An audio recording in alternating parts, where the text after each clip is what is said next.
कि आज भी प्रदेश में लगभग सर्वाधिक पीएचडी कराने का कीर्तिमान है। विकलांग विश्वविद्यालय चित्रकूट में कुलपति के रूप में सेवा करते हुए यह अमत का ही अगर सर्वाधिकार है कि वर्तमान परिवेश में अखिलेश यादव जैसा नेतृत्व और समाजवादी नीति अगर आज गुंडे नहीं हैं तो आए दिन घटनाएं क्यों हो रही। अखिलेश के कार्यकाल से ज्यादा न्यायालय के पीठ के सामने मर्डर हुआ, यह तो कभी नहीं हुआ था। कि भाजपा की कथनी और करनी में बहुत अंतर। आप बताइए, अच्छा दिन आया कि शिक्षा मित्र से लेकर मान शिक्षा प्रेरक, शिक्षा मित्र, वित्त विहीन शिक्षक, मदरसा शिक्षक, आश्रम पद्धति विद्यालय के शिक्षक, राजकीय महाविद्यालय के शिक्षक, विश्वविद्यालय के शिक्षक सभी असंतुष्ट हैं। के बाद भाजपा की सरकार आई तो 2015 से वह पद समाप्त कर दिया। का वेतन भी बकाया था कि माननीय अखिलेश यादव जी ने व्यवस्था किया।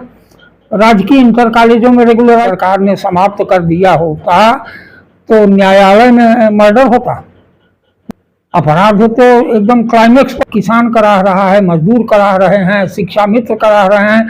समाजवादी पार्टी की भयंकर वापसी हो। अखिलेश सरकार पर एक आरोप अक्सर लगता रहा है कि किसी विशेष जाति के लोगों को उनके द्वारा संरक्षण दिया जाता है और उन्हें नौकरियों में ज़्यादा अवसर दिए जाते हैं, तो इसका क्या कहना चाहेंगे आप? यह समाजवाद में समाजवाद ही है। एक सपा के नेता हैं स्वामी प्रसाद मौर्य जी, उनका बयान अक्सर धर्म पे आता रहता है, उस पर क्या कहना चाहेंगे आप?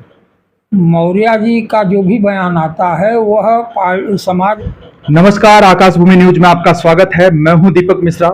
इस समय हम मौजूद हैं जनपद भदोही के तहसील ज्ञानपुर अंतर्गत प्रोफेसर कॉलोनी मौजूद हैं और हमारे साथ मौजूद हैं जनपद ही नहीं प्रदेश की जानी मानी हस्ती डॉक्टर बी पांडे जी, जिन्होंने न सिर्फ शिक्षा के जगत में अपनी काबिलियत का लोहा मनवाया बल्कि आज राष्ट्रीय शिक्षक महासभा के निवर्तमान अध्यक्ष हैं समाजवादी पार्टी के। आज इनसे हम बात करना चाहेंगे कि आखिर समाजवादी पार्टी किस तरह से वापस फिर सत्ता में आना चाहती है और कौन से तरीके होंगे जिसके द्वारा वापस फिर जो समाजवादी पार्टी है वो सत्ता में आएगी। सर बताएं कि आपने शिक्षा के क्षेत्र में किस तरह का योगदान दिया। मैं प्रोफेसर बी पांडे, काशी नरेश राजकीय स्नातकोत्तर महाविद्यालय ज्ञानपुर, जो कि उत्तर प्रदेश का एकमात्र पहला राजकीय महाविद्यालय था जिसकी छात्र संख्या प्रायः 10,000 के आसपास हुआ करती थी, ऐसे महाविद्यालय में मैंने 32 वर्षों तक सेवा की। दर्शन शास्त्र विभागाध्यक्ष के रूप में मैंने एक कीर्तिमान भी कायम किया कि आज भी प्रदेश में लगभग सर्वाधिक पीएचडी कराने का कीर्तिमान है। उस कालखंड में मेरे निर्देशन में लगभग 42 बच्चों ने शोध कार्य संपादित किया। यहाँ से अवकाश ग्रहण करने के बाद मैं विकलांग विश्वविद्यालय चित्रकूट में कुलपति के रूप में सेवा करते हुए यह अनुभव किया कि लोकतंत्र में जनमत का ही अगर सर्वाधिकार है तो लोकतंत्र को परिपुष्ट करने की भावना से मैंने राजनीति में प्रवेश किया। मैंने यह अनुभव किया कि वर्तमान परिवेश में अखिलेश यादव जैसा नेतृत्व और समाजवादी नीतियों जैसा सिद्धांत अगर एक साथ मिल जाएं, क्योंकि हमारा यह मानना है कि वर्तमान विविधताओं से युक्त भारतीय समाज में शांति, सहिष्णुता, परस्पर भाईचारा की स्थापना केवल अखिलेश यादव जी के नेतृत्व में समाजवादी नीतियों पर चलकर ही चरितार्थ हो सकती है। क्यों यह हमने अनुभव किया? क्योंकि भारत जैसे विशाल आबादी वाले समाज को केवल समाजवादी नीतियों के द्वारा ही समृद्ध बनाया जा सकता है। एक तरफ है पूंजीवाद, दूसरी तरफ है साम्यवाद। दोनों ही अतिपूर्ण हैं। पूंजीवादी व्यवस्था में गरीबों का, मजदूरों का, नौजवानों का, छोटे व्यापारियों का शोषण होता है और बड़ी पूंजीपति बढ़ते हैं। अमीर और गरीब के बीच में खाई बढ़ती जाती है। एक समाजवादी सिद्धांत ही ऐसा सिद्धांत है जिसमें अमीर और गरीब की दूरी कम होती है। डॉक्टर लोहिया ने कहा कि असली समाजवाद तो वह है जब पूंजीपति और गरीब के बीच में 1:10 का अनुपात हो, और आज 1 कई करोड़ गुना का अंतर है।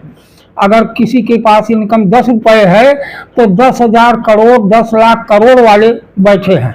और भारतीय जनता पार्टी एक ऐसी पार्टी है जो बड़े पूंजीपतियों का प्रश्रय दे रही है।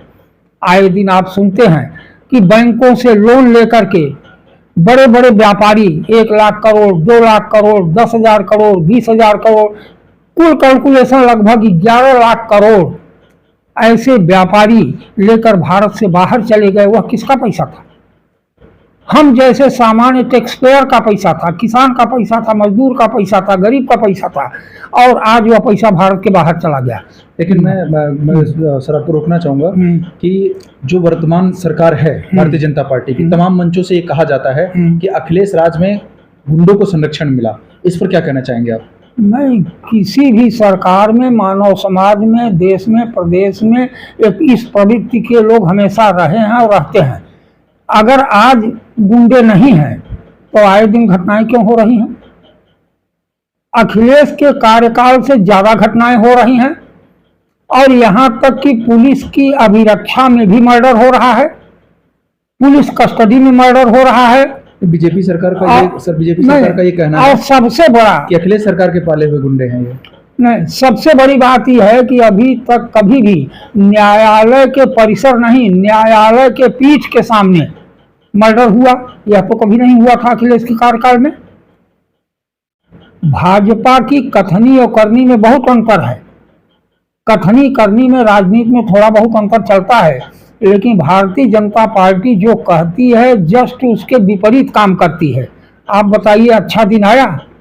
उत्तर होगा नहीं। 2 करोड़ लोगों को रोजगार मिला? नहीं। 15 लाख सबके अकाउंट में आए? नहीं। किसानों की आय दुगना हुई? नहीं। सबको व्यापार मिला? नहीं मिला। तो इस तरह से इतने तरह के वादे भारतीय जनता पार्टी ने की थी जिसमें एक भी पूरा नहीं हुआ। तो कथनी करनी में अखिलेश सरकार में इतना गैप नहीं था।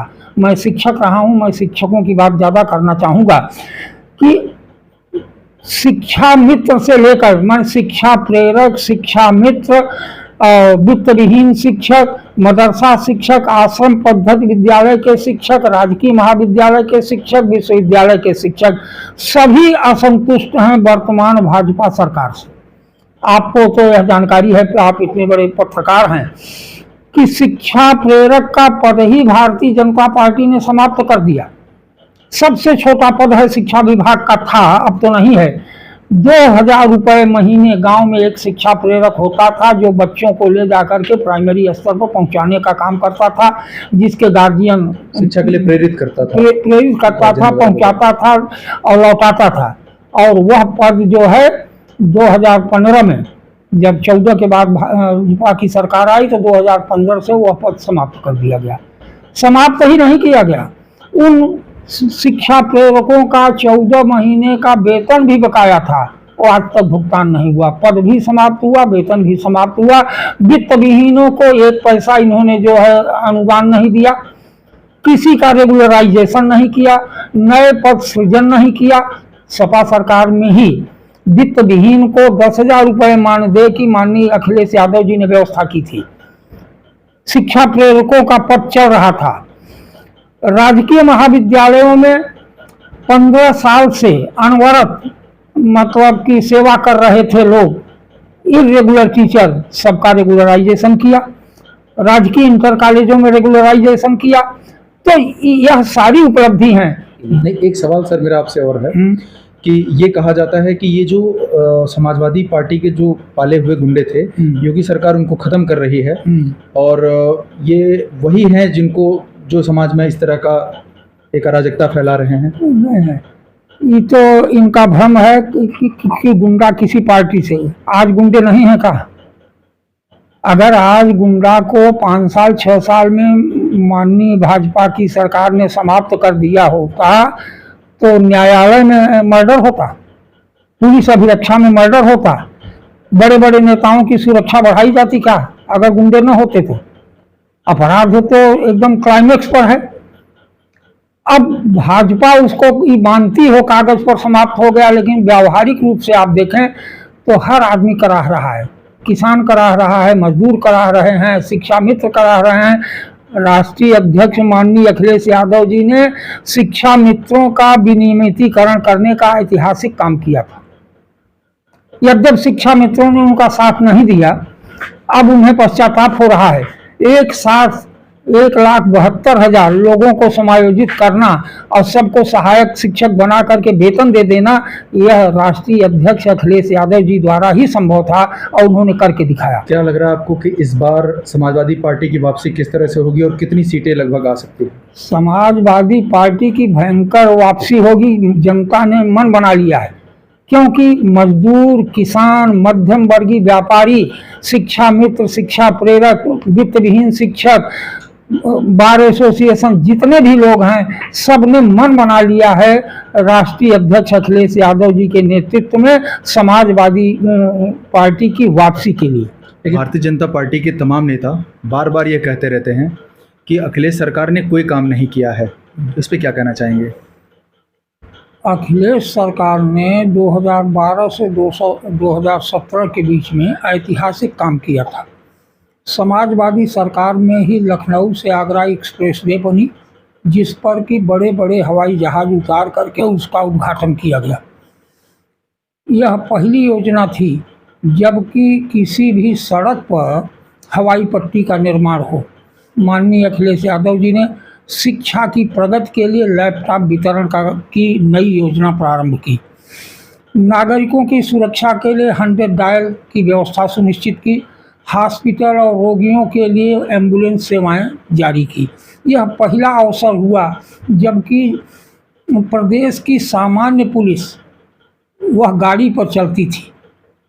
इसके पहले यह व्यवस्था थी कि पुलिस कभी साइकिल पर जाती थी और बहुत हुआ तो बाइक पर, मोटरसाइकिल पर।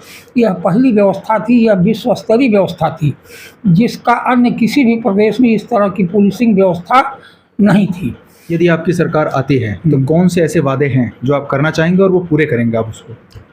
क्योंकि मैं शिक्षक था और समाजवादी शिक्षक सभा का काम देखता हूँ, करता भी हूँ, इसलिए पहला वादा सरकार का यही होगा कि पुरानी पेंशन की बहाली हो, शिक्षा मित्रों को पुनः शिक्षक के रूप में उनको पदोन्नति दी जाए या उनकी मान्यता दी जाए।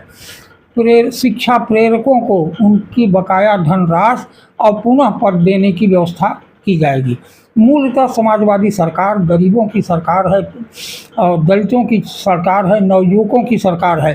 तो युवकों की बेरोजगारी कम की जाएगी, समाजवादी पेंशन योजना लागू की जाएगी, शिक्षा मित्रों की पुनः बहाली होगी और मुफ्त में औषधि की व्यवस्था नेताजी के ज़माने में की गई थी।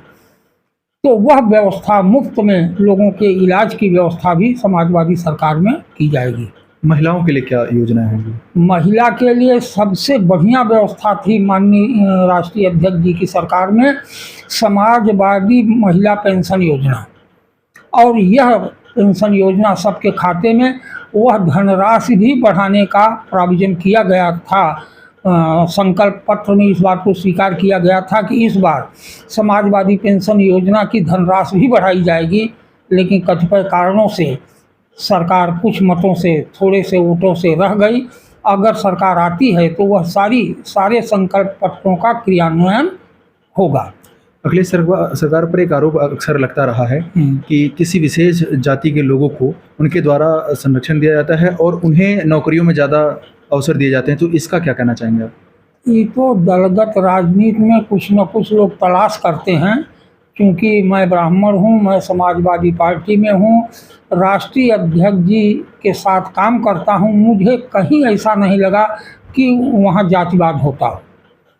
क्योंकि समाजवादी शिक्षक सभा में हमको राष्ट्रीय अध्यक्ष के रूप में बनाया गया, तब से मैं वाच कर रहा हूँ समाजवादी पार्टी में विशेषकर माननीय राष्ट्रीय अध्यक्ष जी के दिल और दिमाग में कहीं जातिवाद नहीं है। जातिवाद का तो झूठा आरोप यह भाजपा लगाती है। भाजपा में जातिवाद है, समाजवादी पार्टी में कोई जातिवाद नहीं है। समाजवाद में समाजवाद ही है, समाजवादी पार्टी देखिए डॉक्टर लोहिया के सिद्धांतों पर चलती है और उसका पूरा अनुपालन माननीय राष्ट्रीय अध्यक्ष जी करते हैं। डॉक्टर लोहिया ने चित्रकूट में रामायण मेला का आयोजन किया और वहाँ निर्माण कराया। राम को समाजवादी स्वीकार करते हुए राम के आदर्शों पर चलने के लिए उन्होंने प्रेरित किया। राम सच्चे अर्थ में समाजवादी थे और रावण सच्चे अर्थ में पूंजीवादी था। तो लड़ाई थी समाजवादी और पूंजीवादी की, और उस लड़ाई को जो रूप देना चाहती है भाजपा विगत अन्य रूप देती है, लेकिन यथार्थतः राम समाजवादी थे और रावण पूंजीवादी था। अभी आपने कहा कि भाजपा में जाति प्रथा है, तो क्या कहना चाहेंगे इसमें? भाजपा में प्रायः जातिगत सम्मेलन, जातिगत मीटिंग, जातिगति और क्या क्या जातिगत हो रहा है आप हमसे बेहतर जानते हैं। जितना जातिवाद का विकृत रूप भारतीय जनता पार्टी में है, समाजवादी पार्टी में ऐसा जातिवाद कभी सुना जा सकता है न कल्पना की जा सकती है। एक सपा के नेता हैं स्वामी प्रसाद मौर्य जी, उनका बयान अक्सर धर्म पे आता रहता है, उस पर क्या कहना चाहेंगे आप? मौर्य जी का जो भी बयान आता है वह समाजवादी पार्टी की गाइडलाइन नहीं है, यह उनका अपना व्यक्तिगत विचार है। हर आदमी स्वतंत्र, भारत में स्वतंत्र बोलने के लिए मतलब कि वह स्वतंत्र है, यह उनका व्यक्तिगत मत है। आप रामचरितमानस पे क्या कहना चाहेंगे? रामचरितमानस हमारी दृष्टि से एक महाकाव्य है और महाकाव्य के जो लक्षण रस, छंद, अलंकार, नायक, प्रतिनायक जो होने चाहिए, समस्त रसों का समावेश रामचरितमानस में है, समस्त छंदों का समावेश है और अलंकार की तो कोई बात ही नहीं, हर प्रकार के अलंकार, विशेषकर अतिशयोक्त अलंकार भी है।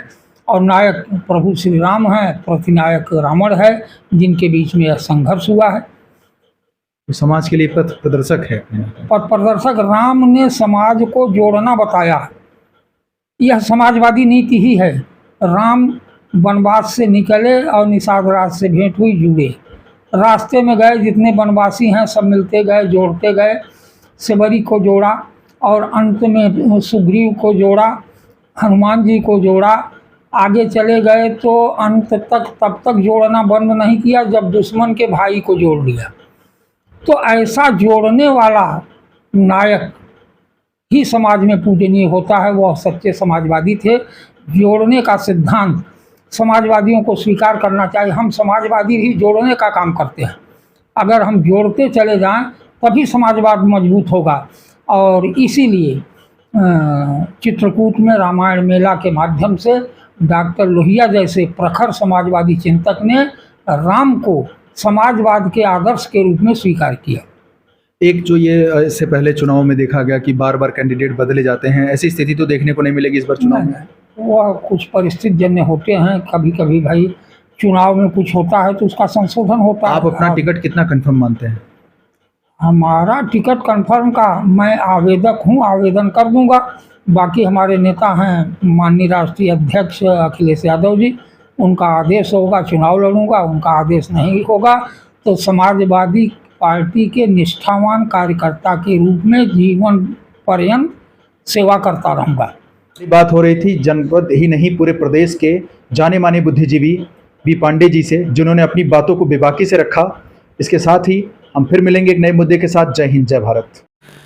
आकाश भूमि न्यूज, राष्ट्रीय समाचार पत्र व वेब न्यूज चैनल, निडर पत्रकारिता की एक अनोखी झलक।